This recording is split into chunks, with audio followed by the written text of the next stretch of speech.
lo que fue, ya es, y lo que ha de ser, fue ya, y Dios restaura lo que pasó. Bienvenido.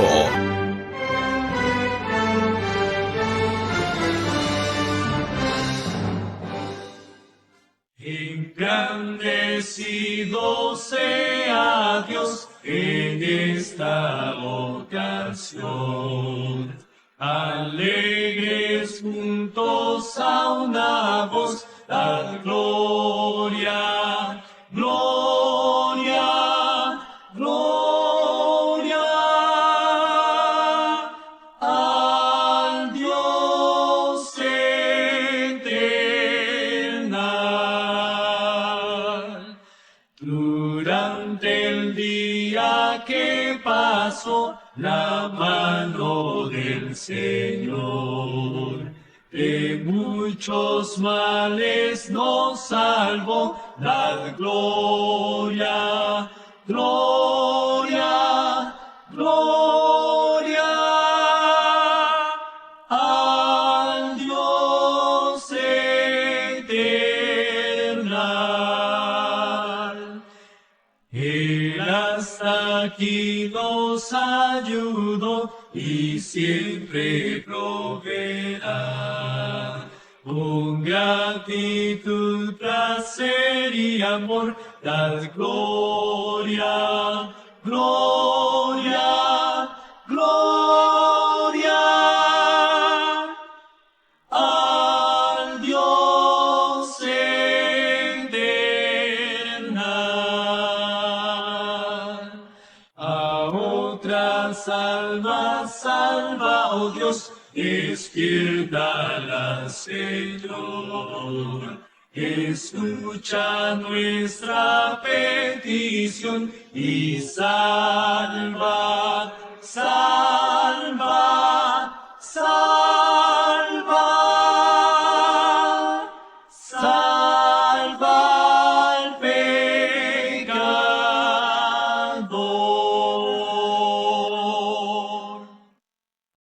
Queridos hermanos, muy buenos días, un feliz sábado tengan todos, nuevamente por este medio para un repaso de lección más. Roymer, ¿qué tal?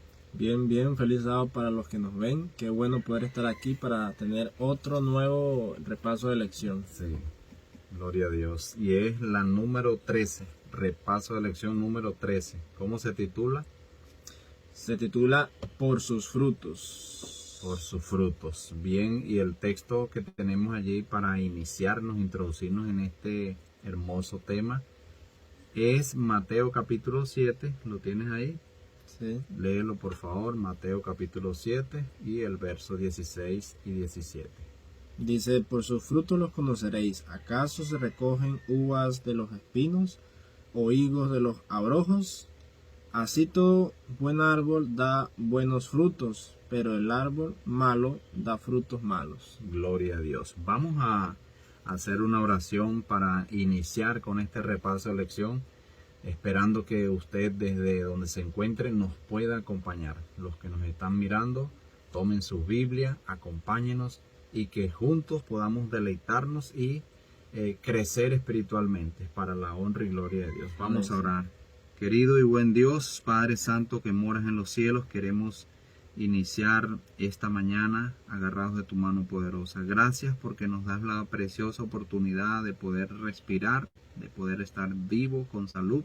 Gracias por este día de reposo.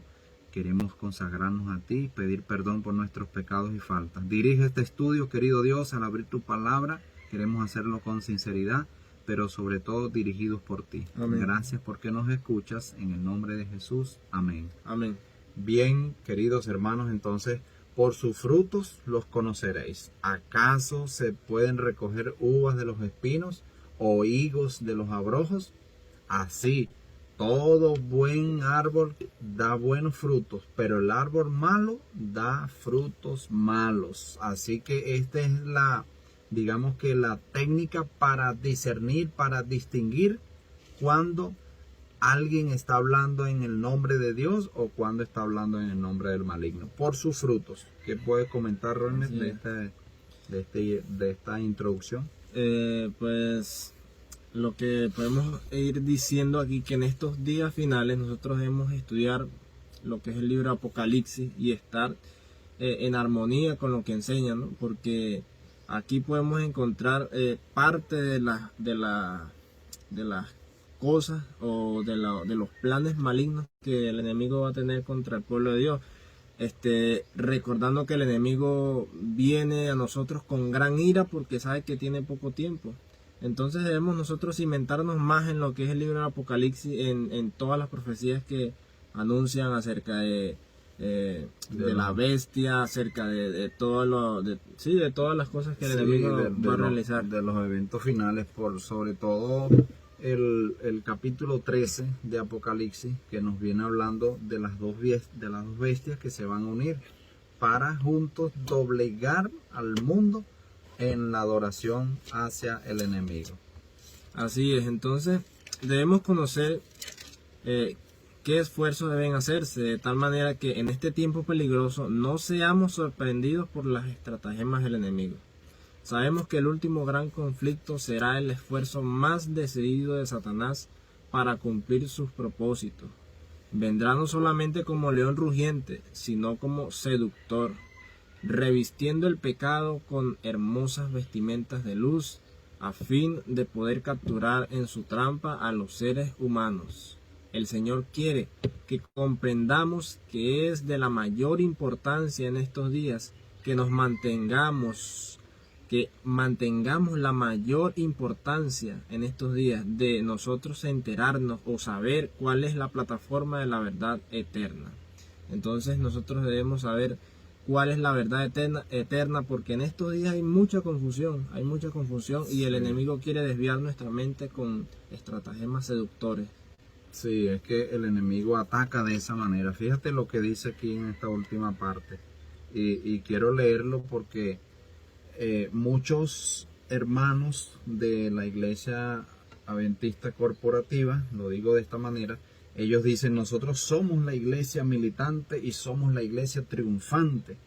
Sí, y no hacen ningún esfuerzo por discernir el error. No lo hacen, sino que ellos se conforman en decir: somos la iglesia verdadera. Ahora fíjate lo que dice aquí la sierva del Señor en Alza tus ojos, la matutina Alza tus ojos, en la página 150, donde tú estabas leyendo hace poco. Dice: los que piensan que la iglesia militante es la iglesia triunfante, ¿qué cosa cometen? Un gran error. Cometen un gran error al pensar que la iglesia militante es la iglesia triunfante. La iglesia militante obtendrá grandes triunfos, pero también tendrá fieros conflictos con el mal para poder establecerse finalmente sobre la plataforma de la verdad eterna. Debemos nosotros permanecer sobre la plataforma de la verdad eterna. Y hay una forma de permanecer firmes sin ser engañados. ¿Cómo? Estudiando y meditando el capítulo 17 de Juan. De esta manera, cuando nosotros comprendamos bien el capítulo 17 de Juan, que nos habla de esa preciosa oración que hizo Cristo por sus discípulos, nosotros no vamos a ser engañados en este último tiempo. ¿Por qué? Porque allí nos habla claramente, nuestro Señor Jesucristo nos habla claramente de que la adoración, la vida eterna, consiste en conocer al Padre y a su Hijo Jesucristo. Y allí habla de la unidad perfecta que deberíamos nosotros tener, esa unidad perfecta entre Cristo y su iglesia triunfante, porque la iglesia militante, la que está militando, no es la iglesia triunfante, queridos hermanos, porque Dios va a hacer un diezmo, va a diezmar esta iglesia, va a sacar un remanente fiel en todos los sentidos. ¿Qué más puedes comentar, Roimer, en esta parte para pasar al siguiente día? Que pues el enemigo sabe que la vida eterna consiste en conocer a Jesucristo y al Dios, su Padre, el Dios que lo envió, y por eso es que Él pone tantas tinieblas sobre esta verdad hoy en día. El enemigo. El enemigo pone Correcto. tantas tinieblas sobre esta verdad porque sabe que le queda poco tiempo. y sabe que de eso depende la vida eterna de la persona. Entonces ha camuflajeado, ha puesto tanta oscuridad sobre este tema para que las personas no se salven, para que las personas confundan lo que es el carácter de Dios o la personalidad de Dios. Entonces nos podemos dar cuenta que es el último tiempo cuando vemos toda clase de doctrinas extrañas y raras en las que la Biblia tan claramente menciona pues las verdades y la gente las tuerce, y es algo que nos damos cuenta de que estamos en los últimos tiempos. Y es que el Señor quiere que nosotros comprendamos que es de mayor importancia, es vital que en estos últimos días nosotros podamos mantenernos sobre la plataforma de la verdad eterna. Así es. Sí. Y de esta manera pasamos ahora al día domingo. Teorías seductoras reemplazando la verdad. Hay teorías que seducen a las almas, las seducen de tal manera que reemplazan la verdad bíblica por teorías seductoras y engañosas. Qué poderosa advertencia se hace a los hijos de Dios que vivirán en los días finales. 1 Timoteo capítulo 4 y el verso 1. ¿Lo tienes allí? Sí. Ok.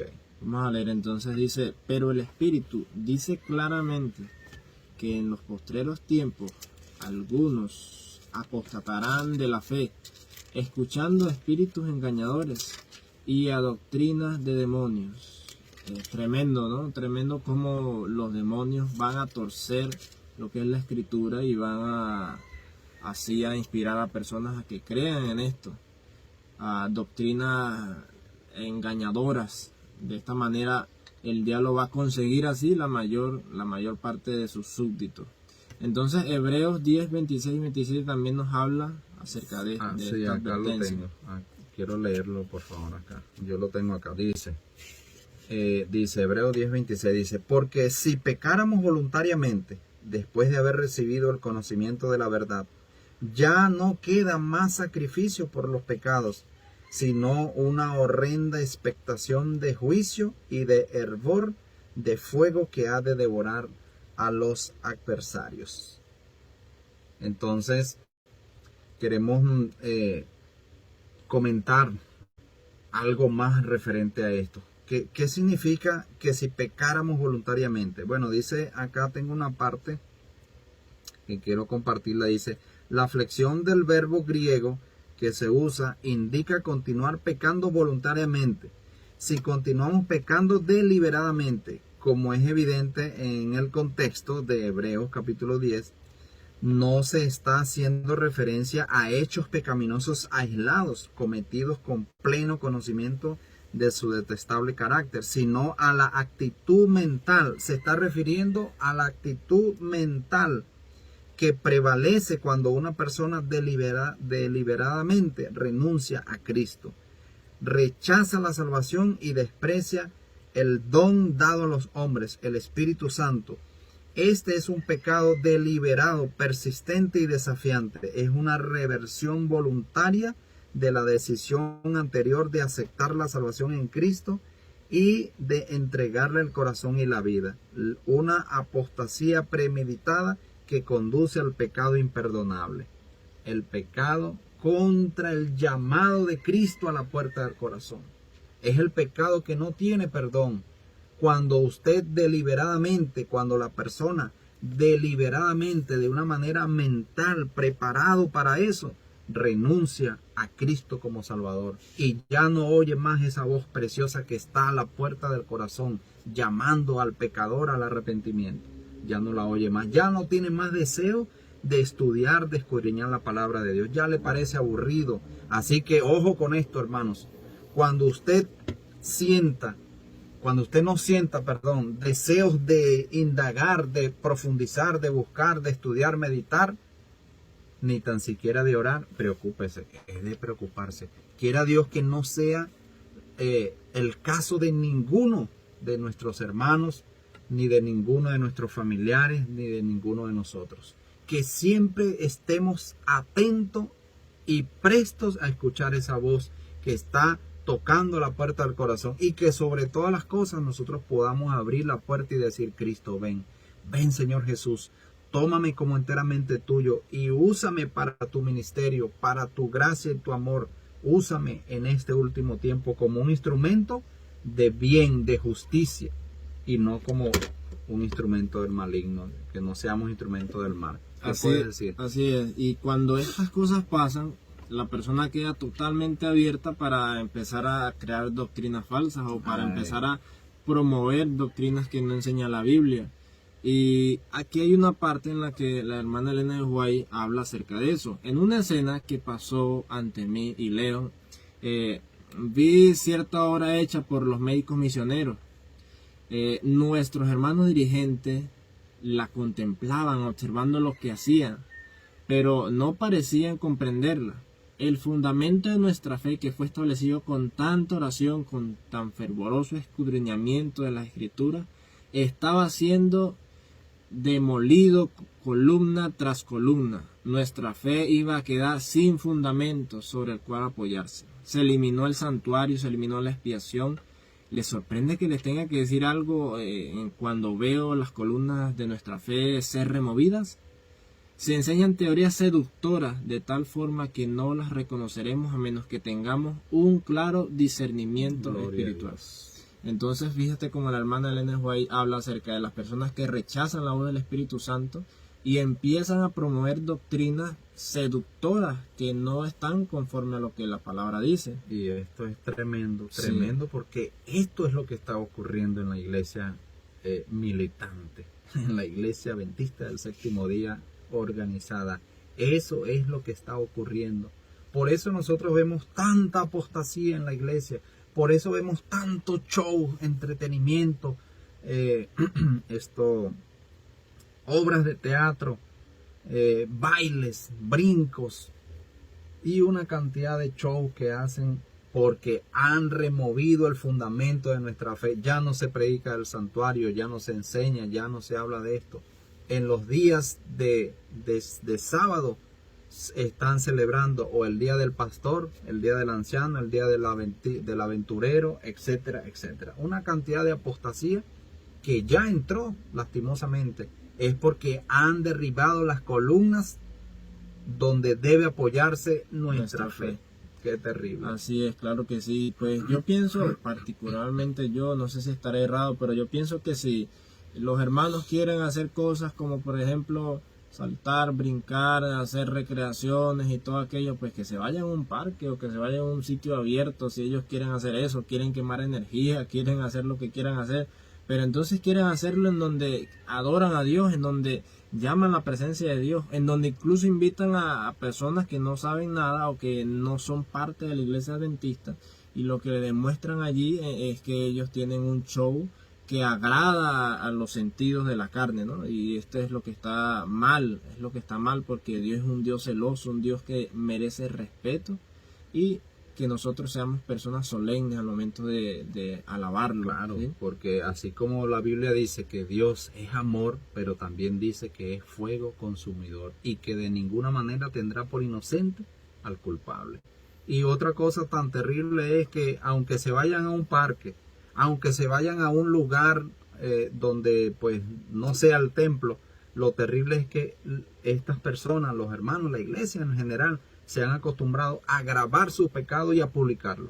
Eso era lo que hacían los habitantes de Sodoma y Gomorra. Ellos publicaban, hacían público su pecado. Ahora, no estamos diciendo con esto que usted peque escondido y no lo haga público, no. Porque tenemos que tener esa templanza y dominio propio, pedirle a Dios, pedir el Espíritu de Cristo que venga a morar en nosotros para vencer el pecado. De esta manera avanzamos al día lunes, que se titula La prueba del amor de Dios. Y dice, ¿cuál es la manera de demostrar, según expresa Cristo, que Dios envió a su Hijo al mundo? Juan capítulo 17 y el verso 22. Vamos a leerlo, Royme. Dice, la gloria que me diste, yo les he dado para que sean uno, así como nosotros somos uno. Es interesante también el 23 que vamos a leerlo, dice, yo en ellos, tú en mí, para que sean perfectos en unidad, para que el mundo conozca que tú me enviaste y que los has amado a ellos como también a mí me has amado. Sí, yo quiero decir que esa parte allí, cuando habla de la gloria, de esa gloria, a ver si tengo acá el verso, esa gloria de la que está hablando Cristo allí, es el Espíritu de Dios, esa gloria que pidió Moisés, esa gloria Que quiso ver Moisés. que quiso ver Moisés cuando le dijo, muéstrame tu gloria. La gloria que me diste, la gloria que el Padre le dio al Hijo, dice, yo les he dado. Porque recordemos que Jesús le dio el Espíritu a sus discípulos, lo sopló sobre ellos, para que mediante esa gloria sean uno, así como nosotros somos uno.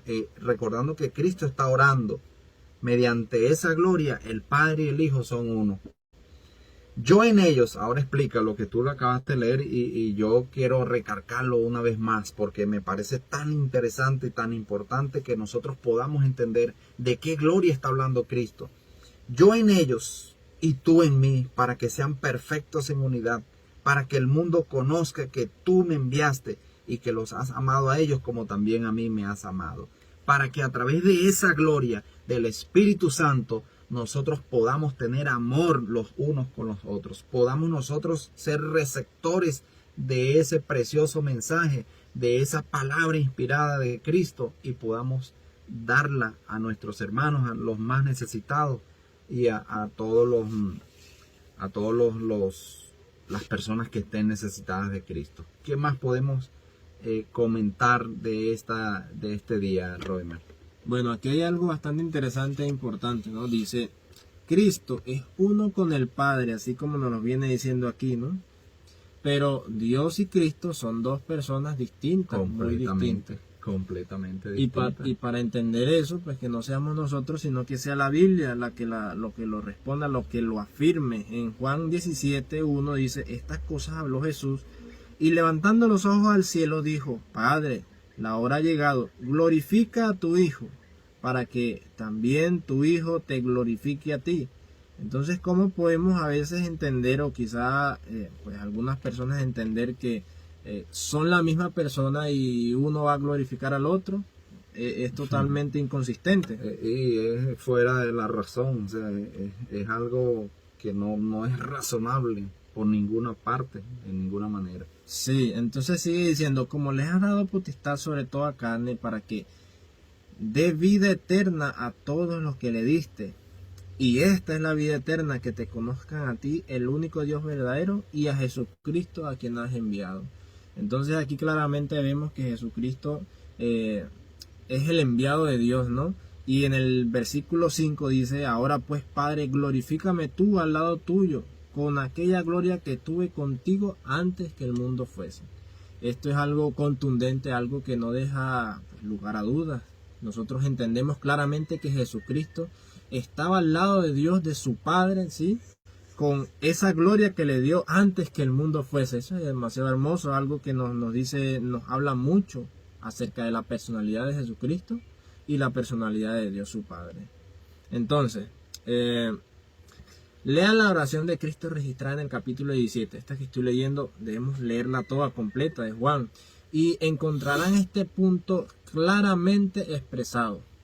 Cuán fervorosamente oró el Salvador para que sus discípulos pudieran ser uno con Él, así como Él era uno con el Padre. Pero la unidad que existe entre Cristo y sus seguidores no destruye la personalidad de uno ni de los otros, porque así como decimos que Jesús es uno con Dios su Padre, ¿verdad? Solamente en propósitos, ¿sí? En amor, pero no en personalidad. De la misma manera los discípulos no pueden ser uno en personalidad. Los mismos Jamás. discípulos son Cristo Jesús, no puede ser. Es inconsistente. Entonces, ¿qué más podemos decir por aquí? Dice acá, mira, ellos deben ser uno con Él. O sea, los discípulos deben ser uno con Cristo. Y Él, Cristo, es uno con el Padre. Mediante esta unidad debe expresarse claramente al mundo que Dios envió a su Hijo para salvar ¿a quiénes? A los pecadores. Mediante esa unidad debe expresarse al mundo que Dios envió a su Hijo para salvar a los pecadores. Y eso es lo que debemos nosotros manifestar, el carácter de Cristo. En esa unidad de que nosotros seamos uno con Cristo, es que Él nos transfiere su carácter. Copiamos nosotros el carácter de Cristo. Y ahora las personas en el mundo dicen, wow, de verdad Dios envió a su Hijo para salvar a los pecadores. Y esto es la prueba de que estas personas tienen a Cristo en su corazón, de que estas personas tienen un carácter de manera que se parecen a Cristo. Sí, Así es. es correcto, así es. ¿Qué más podemos nosotros comentar de este día lunes? Bueno, pues que debemos estudiar más porque se nos zafan quizás algunas verdades. Quizás las ideas preconcebidas nos llevan a pensar algo que no es bíblico, ¿sí? Y nosotros debemos apoyarnos, como lo decíamos al principio, debemos apoyarnos más en la Biblia, ¿sí? Regocijémonos de que Cristo es nuestro privilegio de participar en o que podemos participar en los sufrimientos que Cristo tuvo, ¿sí? Nos debemos regocijar en eso. Porque solamente así podemos llegar a ser idóneos para ser participantes o partícipes de su gloria.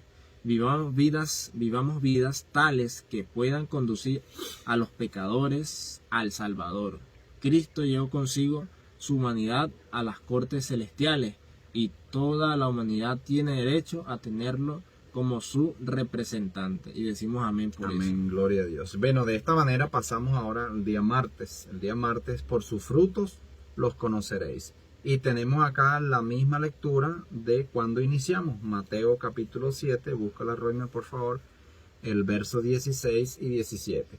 La pregunta es la siguiente: ¿cuál es la prueba dada por nuestro Salvador para conocer a sus verdaderos discípulos? ¿Cuál es esa prueba? Y está pues ya allí a la vista. Por sus frutos los conoceréis. Sí. Lee el verso. Dice, por sus frutos los conoceréis. ¿Acaso se recogen uvas de los espinos o higos de los abrojos? Así todo buen árbol da buen fruto, pero el árbol malo da frutos malos. Eso es la respuesta. Y ahora quiero yo preguntar, ¿por qué se está haciendo tanto hincapié en este versículo? ¿Por qué? Porque en el libro de Mateo, en el capítulo 24, se nos hablan de falsos maestros, falsos Cristos, que vendrían en este último tiempo a resaltar la obra, una obra engañosa, haciéndola pasar por la obra de Dios. Y por esa razón nosotros debemos estar pendientes, y este texto de Mateo capítulo 7 deberíamos grabarlo en nuestra mente, grabarlo de una manera que podamos nosotros discernir cuando el enemigo intente derribar nuestra fe, cuando intente meter a la fuerza estas falsas teorías o falsas enseñanzas. Sí, mientras tú ubicas allí el texto, dice aquí la sierva del Señor, nuestros rasgos peculiares de carácter desaparecerán cuando el poder transformador de la gracia de Dios se sienta en nuestros corazones. Los frutos de paciencia, amabilidad, tolerancia y abnegación que producimos testificarán que hemos aprendido de Jesús, no del mundo, no del pastor, sino de Jesucristo. El fruto del árbol testifica si éste es bueno o corrupto. Ningún buen árbol puede producir frutos malos, ni el árbol malo producir buen fruto. Por sus frutos los conocerán. Hablemos y obremos para que nuestros frutos puedan ser de justicia y dejemos brillar nuestra luz en buenas obras. Así que esto es lo que la sierva del Señor dice acerca de cuál debe ser nuestro fruto. Si nosotros dejamos que Dios o que el Espíritu Santo de Dios se pose sobre nosotros y aprendemos de Cristo Jesús, estas van a ser nuestras obras.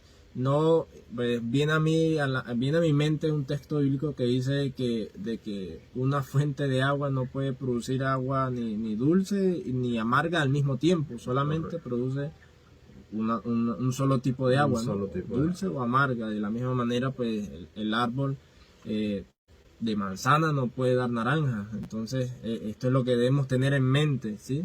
Es lo que debemos tener en mente. Sí, entonces dice el texto que estábamos buscando de Mateo 24, desde el 22, dice, desde el 23, Mateo 24, 23. Dice, entonces si alguno os dijere, mirad, aquí está el Cristo, o mirad, allí está, no lo creáis. Verso 24, porque se levantarán falsos cristos y falsos profetas, y harán grandes señales y prodigios, de tal manera que engañarían, si fuere posible, aún a los escogidos. Ya os lo he dicho antes. Así que si os dijeren, mirad, está en el desierto, no salgáis, o mirad, está en los aposentos, no lo creáis.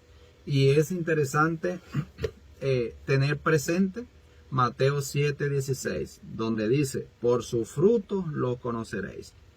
Ahora, quiero destacar o quiero mencionar de que la Biblia hace mención al pueblo remanente y lo compara con ovejas. Y Jesús dijo, mis ovejas oyen mi voz y yo las conozco. Tenemos que nosotros aprender a conocer la voz de Cristo.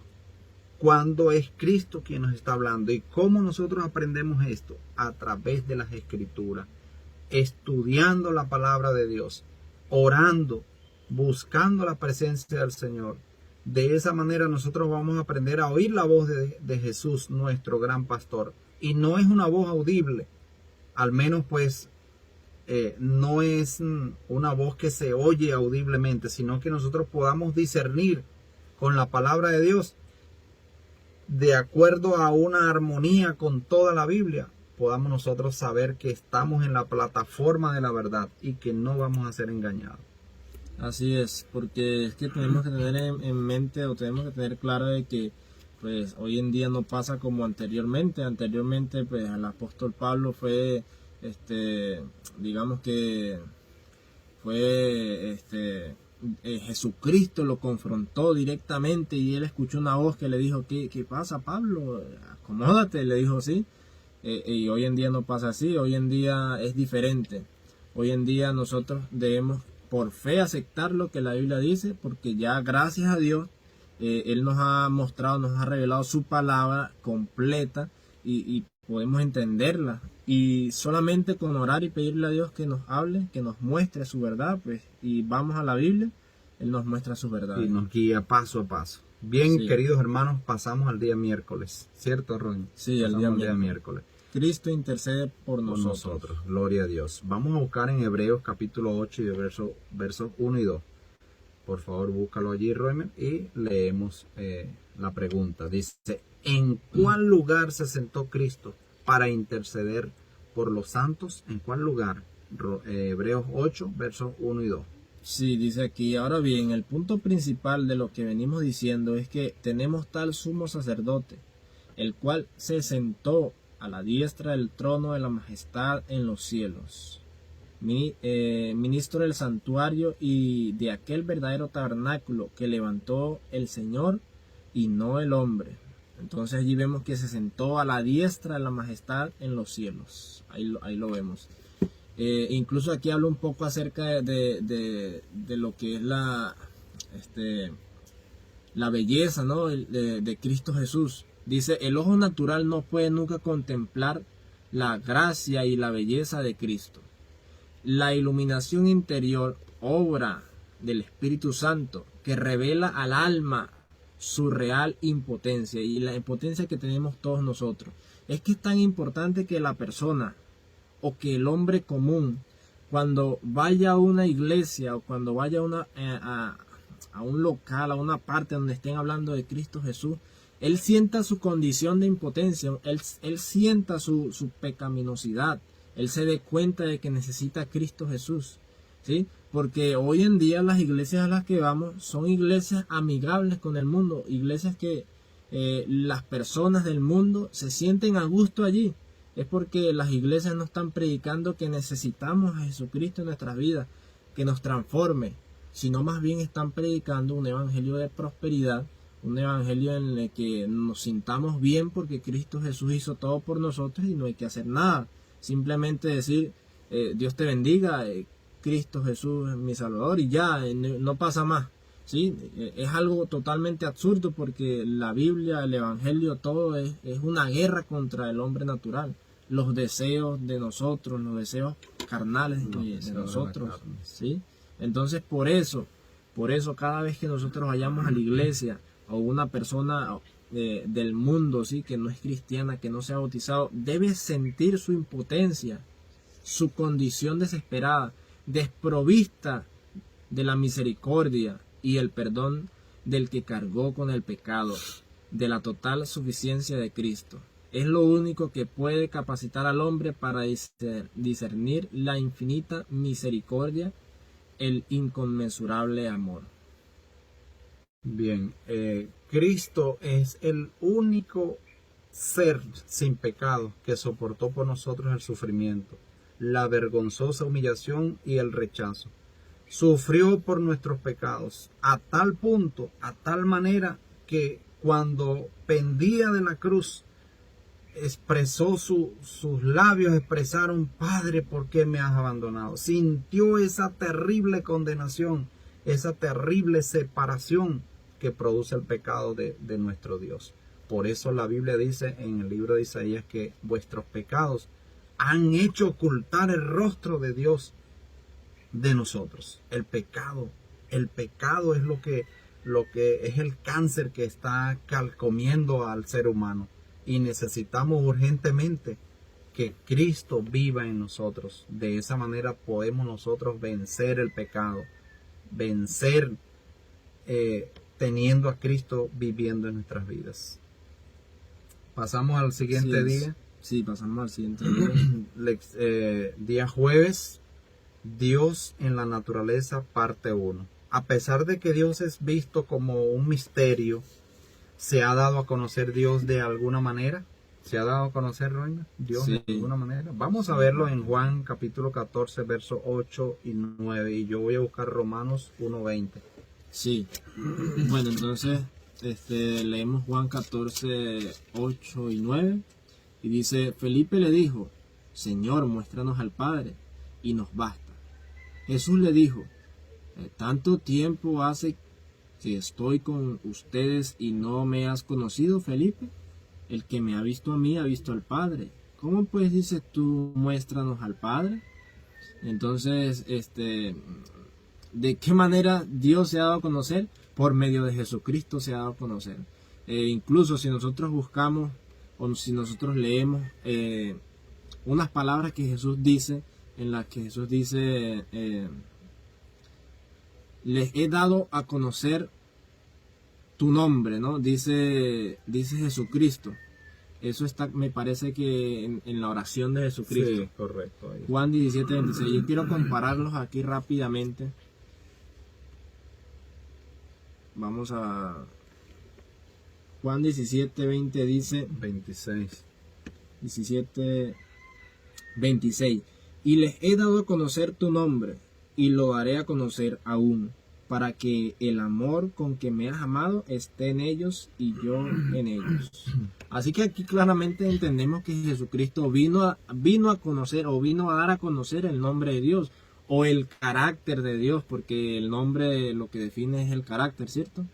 Entonces aquí nos damos cuenta claramente de que Jesucristo le está diciendo a Felipe: si me conoces a mí, vas a conocer al Padre. Correcto. Porque Felipe estaba tan interesado en saber quién era el Padre que le dice: pero muéstranos al Padre, le dice, ¿no?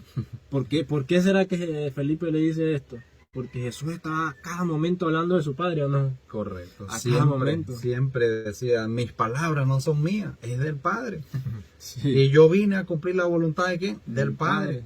Siempre tenía en su boca a su Padre, porque había esa relación filial tan hermosa entre el Padre y el Hijo. Esto es tan claro en las Escrituras. Yo no sé cómo las personas se confunden de que el Padre es el mismo Hijo. Es algo absurdo, de verdad, y lo decimos una vez más porque son cosas que nos parecen tan tan inconsistente que es necesario que lo volvamos a repetir. ¿Qué más ibas a comentar, Ron? Sí, claro. Entonces, aquí claramente se nos muestra o se nos declara de qué manera Dios se dio a conocer al mundo. Entonces, vamos a leer el siguiente sí. verso. El siguiente versículo está en Romanos 1 y el verso 20 lo tengo por acá. Dice así: porque las cosas invisibles de Él, su eterno poder y deidad, se hacen claramente visibles desde la creación del mundo, siendo entendidas por medio de las cosas hechas, de modo que no tienen excusa. Dios en la naturaleza, siendo entendidas por medio de las cosas hechas, por medio de la naturaleza. Entonces vamos a leer el otro versículo que está en Hechos 17, 27 al 29. Sí, entonces dice, para que busquen a Dios, si en alguna manera palpando puedan hallarle, aunque ciertamente no está lejos de cada uno de nosotros, porque en Él vivimos y nos movemos y somos, como algunos de vuestros propios poetas también han dicho, porque linaje suyo somos.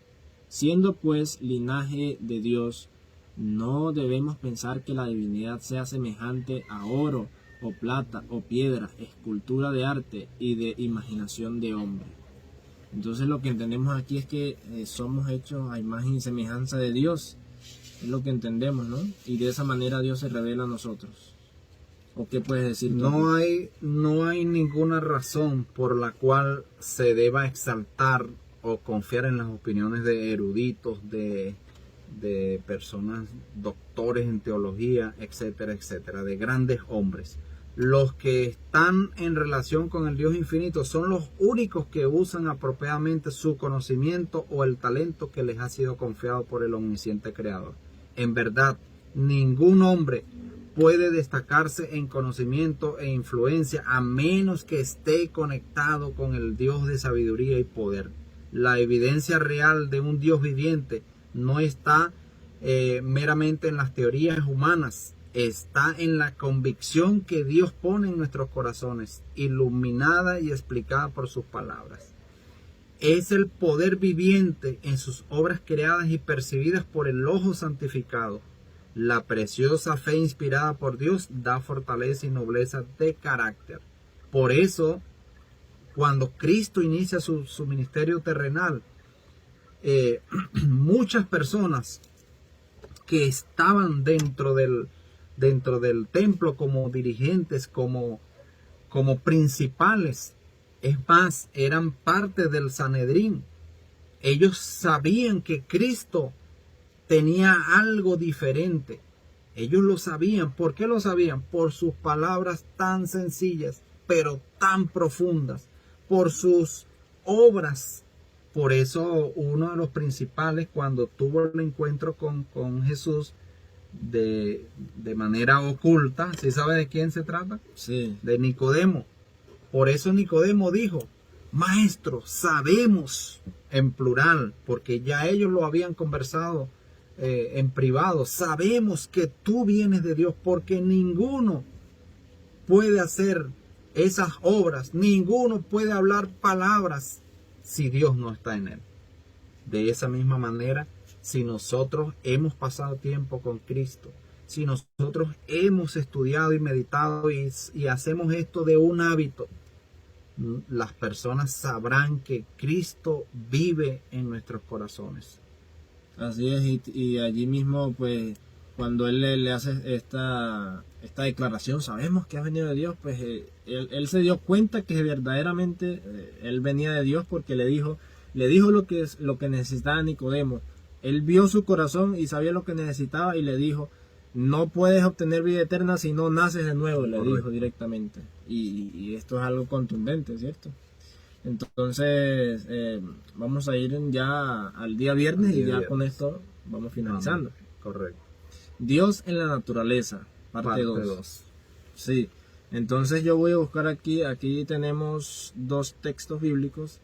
¿Me puedes ayudar con Isaías? Sí, correcto. Yo busco Salmos. Dice la pregunta: ¿por qué no es correcto confundir a la naturaleza con el Creador? como es muy común en el mundo de hoy, con los movimientos de nueva era y ecologistas. Salmo 19 es el que vas a leer. Vamos a leer también Isaías 44.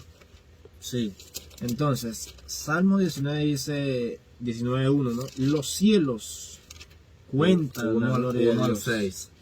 Sí, el 1 al 6. Los cielos cuentan la gloria de Dios, y el firmamento anuncia la obra de sus manos. Un día emite palabra a otro día, y una noche a otra noche declara sabiduría. No hay lenguaje ni palabra, ni es oída su voz.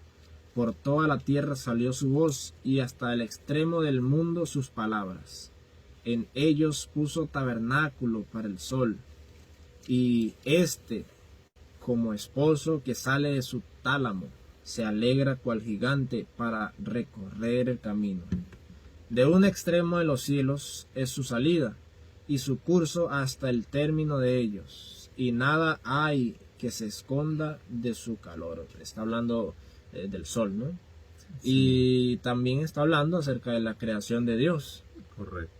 Que de esta manera, pues, entendemos que es creación de Dios y no que Dios es parte de esa creación. Entonces, leemos Isaías. Vamos a leer Isaías, porque tenemos que saber discernir por qué no es correcto confundir la naturaleza con el Dios creador, con el Dios que creó la naturaleza. Isaías 44 y el verso 6 dice de esta manera: así dice Jehová, Rey de Israel, y su Redentor, Jehová de los ejércitos: yo soy el primero, yo soy el postrero, y fuera de mí no hay Dios. Y ahora Isaías 45, 22. 45, 22 dice: mirad a mí y sed salvos todos los términos de la tierra, porque yo soy Dios y no hay más. Es decir, cuando las personas de la nueva era y aquellas personas ecologistas, los que adoran a la Pachamama, ¿qué están haciendo? Haciendo de la naturaleza un Dios, pero aquí nos está diciendo la palabra que fuera de él no hay Dios, no hay quien salve. Por eso debemos tener muy en cuenta y estar atentos de que no podemos confundir lo que Dios creó con el Dios verdadero. Por eso volvemos nuevamente a insistir que uno de los secretos, digámoslo de esta manera, o uno de los ingredientes, como si estuviéramos preparando algún alimento, pero uno de los ingredientes para no caer en la confusión y en el error es leer, meditar en el capítulo 17 de Juan. La vida eterna consiste en tener una relación con el Padre y con su Hijo Jesucristo. Fuera de eso, no hay salvación. Así es, entonces, fíjate cómo dice aquí. Las teorías y las especulaciones de la filosofía, y mira cómo lo dice, ¿no? De la filosofía, tratan de hacernos creer que el ser humano llegó a la existencia mediante un proceso lento. No simplemente de un estado salvaje, sino a partir de la forma más baja de la creación animal. Destruyen la dignidad del hombre porque no quieren admitir el poder ni la gracia de Dios. Y no lo quieren admitir, ¿sabes por qué? Porque si lo admiten, entonces tienen que someterse a Dios. Y eso es lo que está pasando. No quieren hacerlo. Entonces lo que terminan concluyendo es que el ser humano ya encontró o se dio cuenta de dónde sale de dónde salimos, ¿no? Que salimos de una evolución muy lenta. Y esto lo que hace es que pues nos degrada, como viene diciendo aquí el texto, ¿no? Estas personas no tienen excusa. Así como dice Voltaire en uno de sus escritos: si un reloj prueba la existencia de un relojero, tan complejo que es un reloj, ¿no?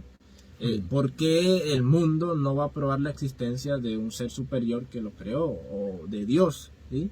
Es una pregunta un poco retórica, y con esto nosotros entendemos que hay un ser que creó todo. Hay tanta perfección. Incluso en estos días estaba hablando con un familiar que él está pues diciéndome, ¿sí? O tratando de convencerme acerca de que no hay Dios, de que todos somos dioses. Algo totalmente pues errado, algo totalmente distorsionado de lo que es la realidad, porque si nosotros vemos la perfección Y le comentaba yo, ¿no? Que hay una distancia específica entre la Tierra y el Sol y entre la Tierra y la Luna. Y esa distancia es tan perfecta que si se llega a modificar o mover un poco esa distancia, se termina la vida aquí en la Tierra. Sí, correcto. Es algo que está tan perfectamente allí definido que nos damos cuenta de que tanta perfección no puede ser al azar, no puede ser porque no pasó. puede ser porque una sí. casualidad. Así Bien, es. queridos hermanos, hemos llegado al final de esta lección y al final de este trimestre, esperando que podamos encontrar esa paz o podamos encontrar ese detalle para que nuestras vidas sean transformadas, que podamos nosotros crecer espiritualmente, esperando que en este o siguiente año que el Señor nos permita vivir, si esa es su voluntad, podamos seguir escudriñando y estudiando la palabra de Dios. Queridos hermanos, bendiciones para todos. Será hasta una próxima entrega. Este programa llegó a ustedes por cortesía del Ministerio Restaurando del Séptimo Día. Bendiciones y hasta la próxima entrega.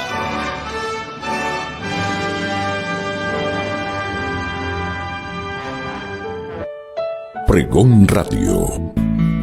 Alcanzando vidas, restaurando el mensaje.